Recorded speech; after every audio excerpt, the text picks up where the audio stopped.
Ainhoa y yo, que soy Carolina. Nos encontramos en la asignatura de Sociología impartida por la doctora María José del Pino y vamos a hablar sobre los feminismos negros, o también conocidos como la afrosociología. Voy a empezar a hablar un poco sobre el contexto. Nos encontramos en Estados Unidos en el siglo XIX. La desigualdad social de las mujeres afroamericanas era lo que predominaba en Estados Unidos. Estas mujeres eran totalmente invisibilizadas y excluidas, y es por ello que hubo una preocupación muy grande sobre esta discriminación. Y es aquí donde salen a la luz Anne Julia Cooper o Ida B. Wells o otras feministas que comenzaron a luchar por los derechos y la igualdad de las mujeres, y sobre todo de las mujeres afroamericanas, ¿vale? Este contexto estaba marcado por la posguerra civil, donde, como hemos dicho antes, las mujeres sufrieron una discriminación muy grande, ¿vale? Hay que recalcar que en Estados Unidos, en el siglo XIX, había un culto a la domesticidad. Eso quiere decir que las mujeres estaban como hechas para estar todo el día en casa, cuidando de los hijos, cocinando, limpiando, ¿vale? Y Anne Julia Cooper defendía que las mujeres negras tenían que apoyarse entre sí para lograr todos sus objetivos, para poder estudiar, para poder trabajar, etc., ¿vale? Las feministas negras en esta época en Estados Unidos desarrollaron epistemologías y prácticas políticas que daban cuenta de su propia situación. Es decir, eso es como una rama de la filosofía, ¿vale?, en la que hablaban sobre la raíz de esta desigualdad social, ¿vale? Y ahora pues le doy paso a mi compañera Ainhoa, que va a hablar sobre Anne Julia Cooper. Pues Anne Julia Cooper nace en Carolina del Norte en 1858 y muere también en Carolina del Norte en 1964. Es muy curioso porque ella vive 106 años, que es muy longeva, y es conocida por ser escritora, educadora, socióloga y oradora. Es curioso porque su madre fue esclavizada y era analfabeta, y como ella nunca quiso que su hija fuera analfabeta, pues decidió inculcarla siempre desde la base de la educación. Cuando Anne Julia Cooper tuvo 8 años, su madre se dio cuenta de que era muy inteligente, entonces decidió inscribirla en el St. Austin College, que era una institución hecha para hijos de mujeres esclavizadas, y ella destacó porque superó barreras de género, ya que dominó áreas reservadas solo para hombres, como fueron, por ejemplo, otras diferentes de las matemáticas, griego y filosofía. A Anne Julia Cooper se le conoce porque sufrió una doble discriminación, ya porque era de raza negra y además porque era mujer. Y ella siempre se basó en una ley fundamental de derecho de la educación, pero para esto fue muy criticada, porque ella en su ley dice que es primordial que desde que son niños hay que educar a sus hijos, pero claro, ella adoptó, entonces ella no podía dedicarse a la enseñanza, que era lo que le gustaba, entonces contrató a una niñera para que cuidara de su hijo adoptado. Entonces fue criticada por esto porque dijeron que si la enseñanza básica empezaba desde niño, ella no lo estaba enseñando a sus hijos. Todos sus logros académicos le proporcionaron un puesto de profesora en Harvard, y más tarde se casó con George Cooper, que también era un profesor de griego, y este fue el segundo afroamericano en ser nombrado ministro episcopal en Carolina del Norte. Tras eso, poco después, su marido murió por causas naturales, no se sabe muy bien por qué, es lo que dice, y entonces ella pues abandonó su enseñanza durante 2 años. Más tarde, ella se desarrolló académicamente en Oberlin College en Ohio, porque ella nunca dejó de adquirir educación. Lo que pasa es que ella a lo largo de su carrera pagó un precio muy alto, porque lo que aquí conocemos como por ejemplo la EBAU, ¿vale?, en Estados Unidos es la PAU, y allí por ejemplo el acceso a la universidad para las mujeres no era posible en la época en la que ella vivía. Entonces ella fomentó a las mujeres de aquella época que hicieran la PAU, porque ella sabía que había muchísimas que tenían una mente privilegiada, ¿Qué pasó? Que es verdad que muchas sacaron notas impresionantes, pero a ella la despidieron y la desterraron durante 4 años. Y entonces durante estos 4 años ella estuvo escribiendo una obra seminal que se llama A Voice of South, que es una voz del sur por una mujer negra, y este libro se considera un hito en la filosofía social y en la política de las mujeres afroamericanas. En este libro se habla y se pide la igualdad de educación para las mujeres y que las mujeres afroamericanas tenían que educarse y estudiar para que así poder llevar a toda la raza negra.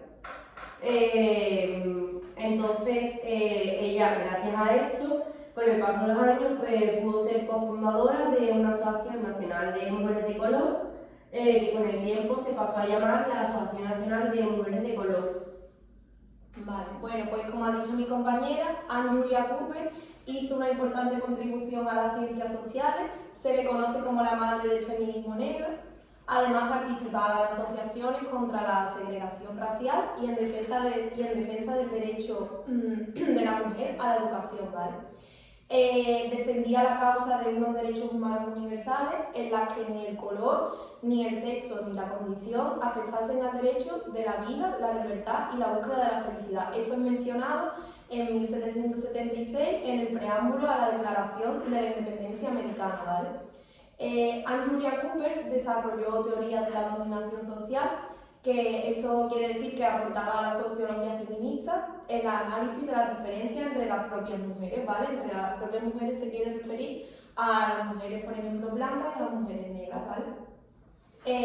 Y también se visibilizaban las relaciones de poder que había en la época, las desigualdades de clase, la violencia y la discriminación racial. También Anne Julia Cooper desarrolló innovaciones metodológicas en la sociología, ¿vale? Anne Julia Cooper fue víctima de prácticas de censura, de persecución y de amenazas constantes.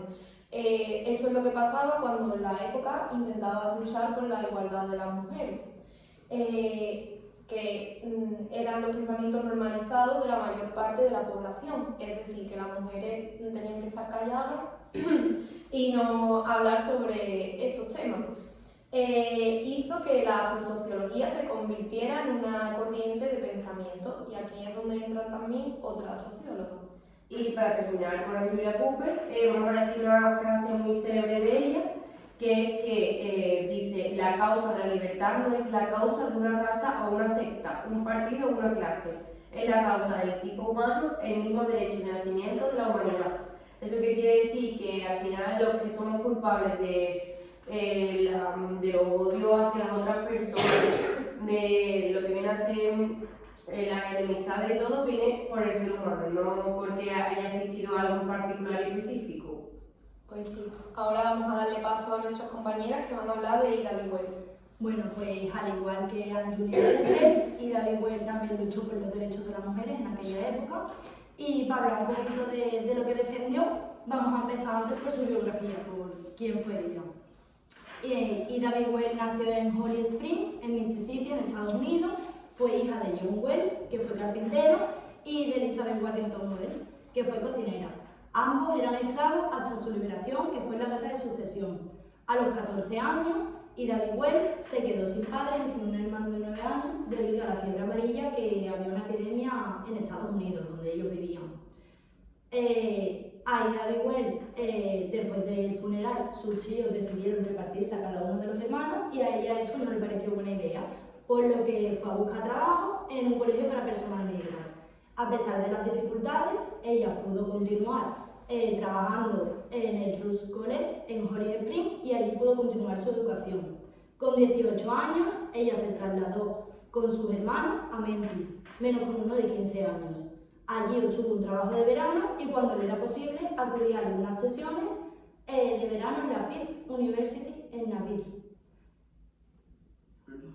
Vale, pues yo voy a hablar ahora un poco sobre ella más de forma general y específica, porque vamos a empezar diciendo que es una mujer que fue periodista de investigación y activista afroamericana, que formó parte del movimiento sufragista y además fue líder y cofundadora de la Asociación Nacional para el Progreso de las Personas de Color y defensora de los derechos civiles y de las mujeres, y documentó muchos linchamientos raciales y las razones ocultas de estos linchamientos.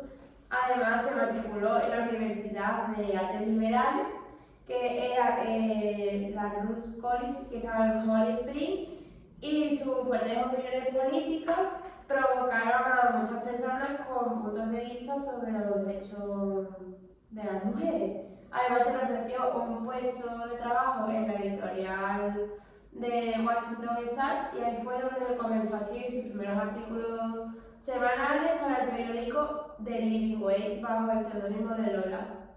Y esos artículos atacaban a las políticas de ese entonces, que eran racistas y eran provocadas de Jim Crow.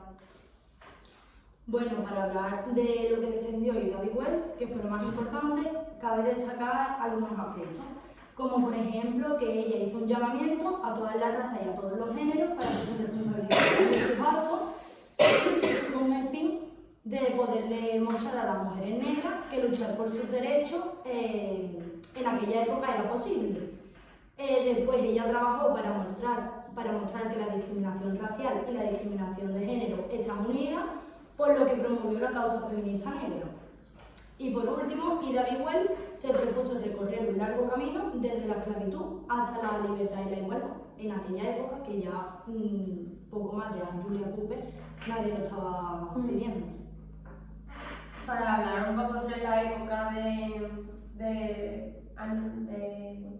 Ida B. Wells, vamos a decir que en ese entonces la Corte Suprema, que es la que gobernaba en ese entonces, había faltado en contra de la ley federal que existía en ese entonces, que era de los derechos civiles, y la cual permitía que la discriminación en lugares públicos pues se había prohibido. Y después eso hizo que las compañías de ferrocarriles pues optaron a segregar racialmente a sus pasajeros. Además, la reconstrucción fue un periodo también importante de esa época, y la que hizo que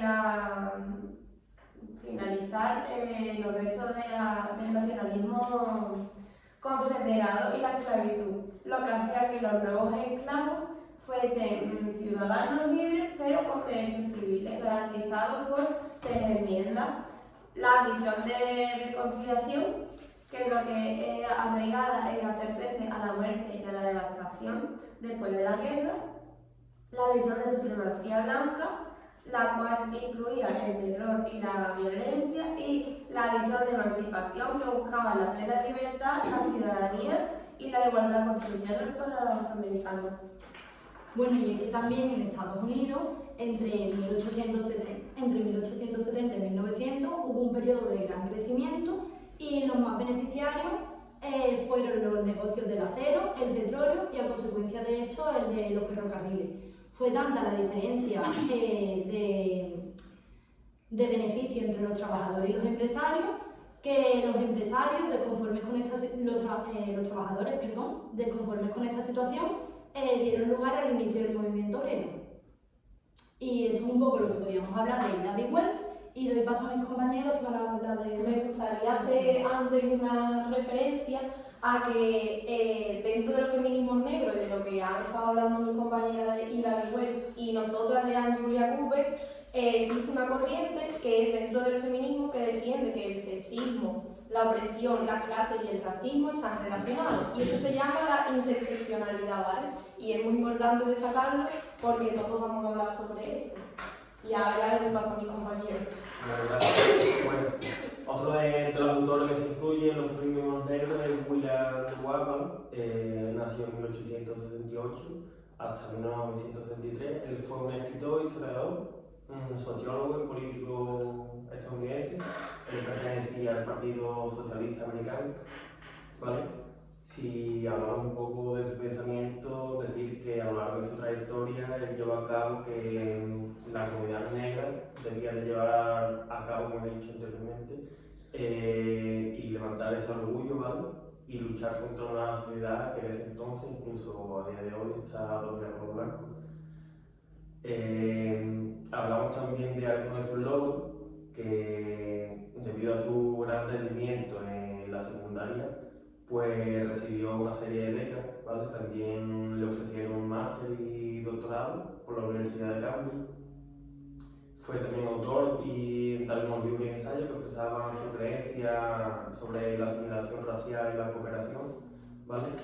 Junto a otras personas negras y blancas, en 1909 fundó la NAC, ¿vale? Que esto era una organización donde esta serie de personas luchaban contra los derechos, ¿vale? Y también decir que trabajó de algunas profesiones como director de publicidad a partir de 1919, fue consultor también de las Naciones Unidas y otra de las cosas que promovió, bueno, que llevó a cabo fue el profesorado, que fue la profesión que más le entusiasmaba, por así decirlo, y tenía como referente a Booker Washington, que este era uno de los líderes de la comunidad negra y educador también en ese entonces, ¿vale? No sé si lo he dicho anteriormente, pero debido a su gran rendimiento y a la serie de becas que obtuvo, viajó a Berlín, ¿vale? Donde en ese entonces Europa, por así decirlo, pues tenía como una serie de colonias donde tenían a los negros explotados, ¿vale? Ya en la actualidad pues, se va viendo menos, evidentemente, pero en ese entonces había una gran explotación y la intención de Dubái era promover y intentar ganar esa batalla, ¿vale? Como para que la comunidad negra no estuviese reprimida, por así decirlo, ¿vale? Otra de las cosas importantes que hizo Dubái fue escribir, debido a que era escritor, y una de sus obras más laureadas era The Soul of Black Folk, que era la alma del pueblo negro, ¿vale? Y vamos a dar paso a mi compañera que nos va a hablar un poco de esta obra maestra. Bueno, este libro se escribió en 1911. Hoy en día es un clásico de la literatura estadounidense y intercala ficción, experiencia y un poco de ensayo. Está dividido en 14 ensayos que al principio hay 2 epígrafes en cada uno de ellos. Uno es un mensaje hacia un literario blanco y otro hacia un espiritual negro. Con esos 2 epígrafes, Dubái pretendía crear una escala que había en esa época entre las 2 razas, una jerarquía. Desde el primer capítulo habla de su idea principal llamada la doble conciencia, que básicamente habla de la reacción que tienen las personas blancas con las personas negras. Después muchos autores de épocas posteriores las han desarrollado correspondientes a su época. Hace una pausa entre el periodo de 1861 y 1872, que fue cuando se creó la Oficina de Libertos, y Abraham Lincoln, que fue el presidente del gobierno de aquella época, abolió la esclavitud en la zona del sur. Cuando se abolió la esclavitud, los negros que habían sido esclavos se tuvieron que meter en el ejército para poder comer, ya que ellos tenían una incapacidad increíble de planificación del futuro, ya que no habían recibido ningún tipo de formación y además estaban sobreexplotados. Esta obra la ha traducido hace muy poco tiempo al español Héctor Arnau, que también es escritor. Bueno, y hasta aquí nuestra reunión sociológica sobre los feminismos negros, y como reflexión grupal pensamos que tanto Dubái como Ida B. Wells y Anne Julia Cooper lucharon por los derechos de las personas negras y de las mujeres, ¿vale? Esto a día de hoy todavía no se ha conseguido y por eso creemos que hay que seguir luchando y visibilizando a personas tan importantes como estas, ¿vale? Así que nada, muchas gracias y hasta luego.